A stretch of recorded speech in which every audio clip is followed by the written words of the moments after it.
இந்த ஆண்டு உலகத்திலேயே மிக மோசமாக பர்ஃபார்ம் பண்ண ஒரு பங்குச்சந்தைன்னு கேட்டிங்கன்னா அது இந்திய பங்குச்சந்தை தான்.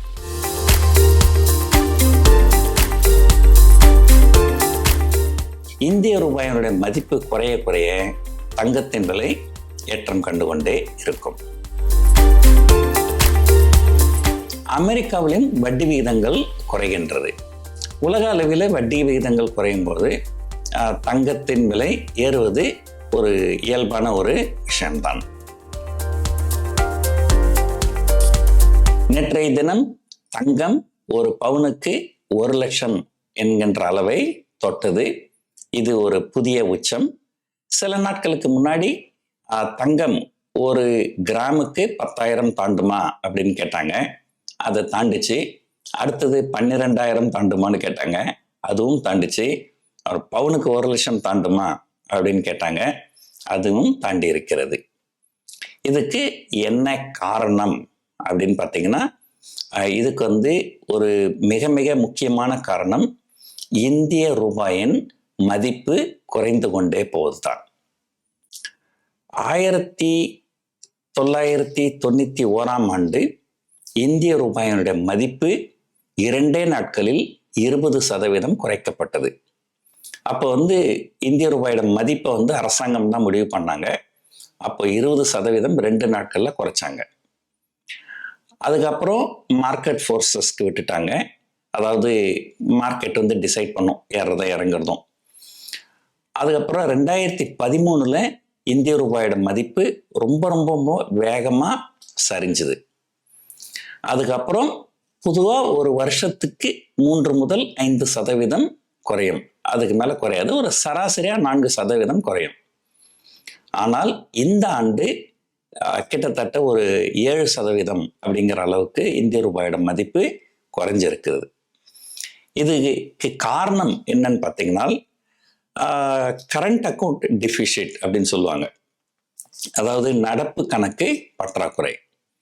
நம்ம எந்த அளவுக்கு பொருட்களையும் சேவைகளையும் ஏற்றுமதி செய்கிறோமோ அதை விட அதிகமாக நாம் பொருட்களையும் சேவைகளையும் இறக்குமதி பண்ணுறோம். இதனால நமக்கு கிடைக்கக்கூடிய அந்நிய செலாவணியை விட நாம் கொடுக்க வேண்டிய அந்நிய செலாவணி அதிகமாக ஆகின்றது. இதனால ஒரு அந்நிய செலாவணி பற்றாக்குறை ஏற்படுகின்றது. பொதுவாக நம்முடைய பங்குச்சந்தையில் வெளிநாட்டு முதலீட்டாளர்கள் தொடர்ந்து முதலீடு பண்ணிக்கினே வருவாங்க. இந்திய பங்குச்சந்தையில் முதலீடு பண்ணுறதுக்காக வெளிநாட்டிலேருந்து பணத்தை கொண்டு வருவாங்க. நமக்கு ஒரு அந்நிய செலாவணி கிடைக்கின்ற ஒரு மிக முக்கியமான வழி இந்த வெளிநாட்டு முதலீட்டாளர்கள் இங்கே முதலீடு பண்ணுறது. ஆனால் கடந்த 2 ஆண்டுகளாக ஏதோ ஒரு சில காரணங்களால் இந்திய பங்குச்சந்தையில் வெளிநாட்டு முதலீட்டாளர்கள் ஆர்வம் காண்பிக்கவில்லை. அவர்கள் தொடர்ந்து பங்குகளை விற்று கொண்டிருக்கிறார்கள். கடந்த 2 ஆண்டுகளில் மட்டுமே கிட்டத்தட்ட ஒரு 5 லட்சம் கோடி என்கின்ற அளவுக்கு பங்குகளை இங்க அவங்க வித்திருக்கிறாங்க. ஸோ இதனால தொடர்ந்து பங்குச்சந்தையும் சரியாக பர்ஃபார்ம் பண்ணவில்லை. இந்த ஆண்டு உலகத்திலேயே மிக மோசமாக பர்ஃபார்ம் பண்ண ஒரு பங்குச்சந்தைன்னு கேட்டிங்கன்னா அது இந்திய பங்குச்சந்தை தான். ஸோ இந்த ஆண்டு பங்குச்சந்தையும் மிக மோசமாக இருந்தது. இந்திய ரூபாயின் மதிப்பும் மிக மோசமாக இருந்தது. இந்திய ரூபாயினுடைய மதிப்பு குறைய குறைய தங்கத்தின் விலை ஏற்றம் கண்டு கொண்டே இருக்கும். இது ஒரு காரணம். இன்னொரு காரணம், அமெரிக்காவிலும் வட்டி விகிதங்கள் குறைகின்றது. உலக அளவில் வட்டி விகிதங்கள் குறையும் போது தங்கத்தின் விலை ஏறுவது ஒரு இயல்பான ஒரு விஷயம்தான். இது ஒரு பங்குச்சந்தையில் நாங்கள் சொல்லுவோம் 4 வகையான மார்க்கெட் இருக்கு. பெசிமிசம், ஸ்கெப்டிசிசம், ஆப்டிமிசம் அண்ட் ஈஃபோரியா அப்படின்ட்டு. அந்த பங்குச்சந்தைகள்லாம் ஏறவே ஏறாதுங்க அப்படின்னு எல்லாரும் சொல்லுவாங்க. அது பெசிமிசம். ஆனால் அப்போ தான் ஏற ஆரம்பிக்கும். அதுக்கப்புறம் சிலர் சொல்லுவாங்க ஏறுங்க, சிலர் சொல்லுவாங்க ஏறாதுங்க அப்படின்வாங்க. ஸோ அது ஸ்கெப்டிசிசம். ஸோ அந்த பீரியட்லேயும் பங்குகள் இன்னும் கொஞ்சம் மேலே போக ஆரம்பிக்கும். அதுக்கப்புறம் ஒட்டுமொத்தமாக எல்லாருமே ஒரு எண்ணத்துக்கு வந்துடுவாங்க. இல்லைங்க பங்குகள் ஏறுங்க அப்படின்னு சொல்லிட்டு. அது ஆப்டிமிசம்.